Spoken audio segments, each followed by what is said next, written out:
Hello, my name is John Kehoe, and I would like to talk to you about my experience in Binghamton, New York, December 2006 until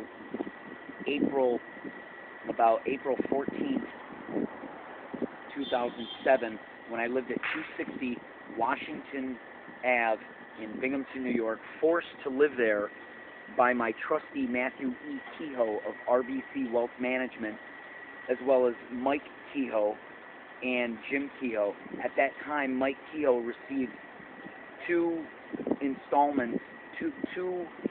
wires from my account of $6,000, one in December and the other in February. I was renting a facility. I was renting an apartment that the rent was at $325 a month, and I rented it for about 4 months and several weeks in December. He basically stole about $8,000 roughly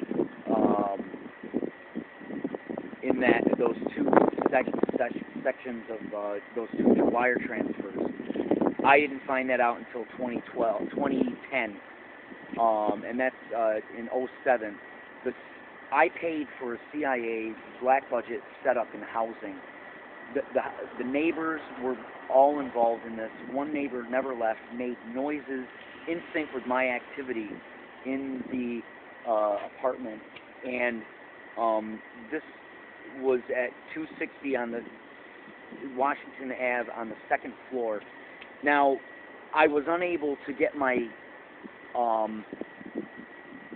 belongings from a storage unit that I had in Brooklyn, New York, as well as in Norwich. I had paid when I was in December, in the summer of 2006, I was in Denver, and I sent out a check for the entire rest of the year, and maybe into January and February. I was paid up by the time I got the apartment of my storage unit. I was paid up in my storage unit in Norwich. When I moved into that place, Mike and Bill Kehoe, my trustee and cousin, told me, you owe money, you can't get anything from your storage unit. I was being systematically denied access to my storage unit, and I never went to it and paid $4,000 for that unit up until I lost it in 2013 because I have no contact with anyone, and I have 100% interference with work-related activity, which is I am denied work. So the end result of the 260 Washington Ave apartment with harassment from the neighbors and in the library, and just living from a bag of clothing that I had in California and in Denver, and basically I trashed my apartment. When the police arrived, it was all set. They knew that I was going to do this that night.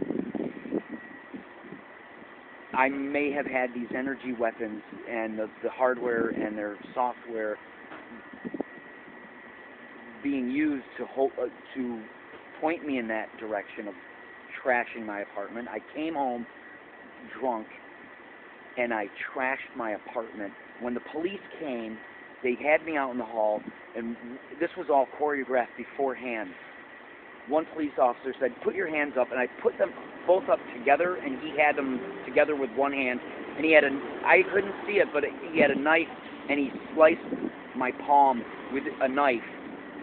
And then a cop here says, see that bottle? Pick it up.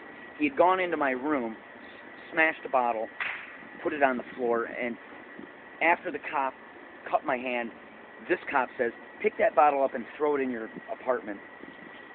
That's to have a pretext of why my hand might have been cut.